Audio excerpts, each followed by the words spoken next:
All right, guys, we'll get started. Jacksonville Jaguars, another good squad. Coming off looking at us from last week. We did some good things. We did some things we need to improve upon.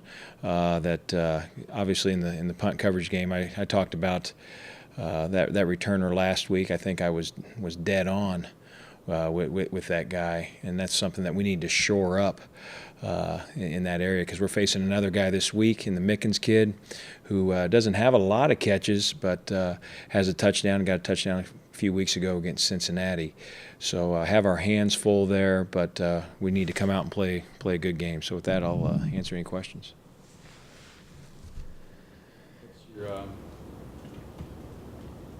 pep talk or advice or coaching tips to your guys with the weather turning, especially Zane?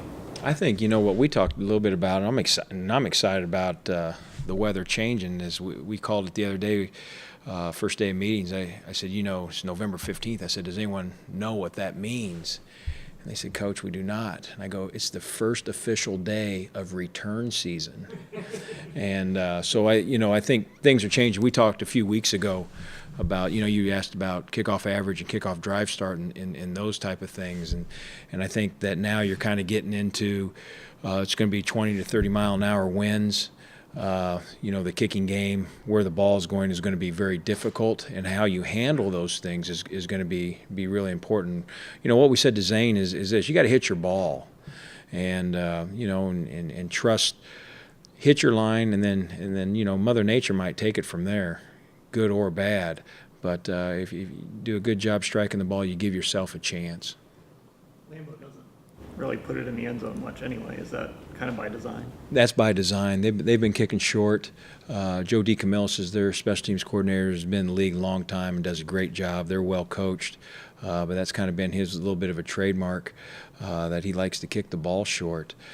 So obviously they feel really good about their coverage unit, and they are good. They're real good. So I'm excited about the challenge that's facing us. Chris, when a team has the 2 fake punts that they've had this year, what do you tell your guys, and how does that affect everything? I mean, do you have to be more conservative because they do that? No, I think you just have to always all points bulletin on them all the time. I mean, the first fake that went for about 50 plus, they were up, I think 35-0 against Baltimore, and went right around the corner there. Then obviously last week against the LA Chargers, that was something that they hit him right up the middle. And I mean, their personal protector is their kick returner, and he has great speed and good vision and runs extremely hard. We're well aware of him.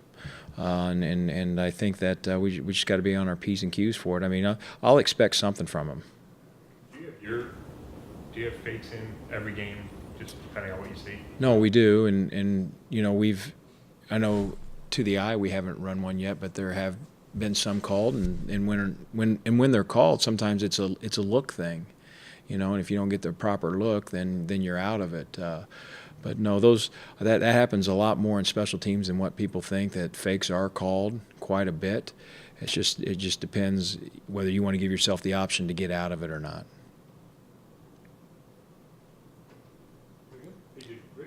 Run on the field without a helmet last week? He did. I think he felt courageous. No, it was a sudden change there, and just one of those things that happened, and we've laughed about it. Obviously, we don't want to encourage that right there, and I don't think he'll do that again.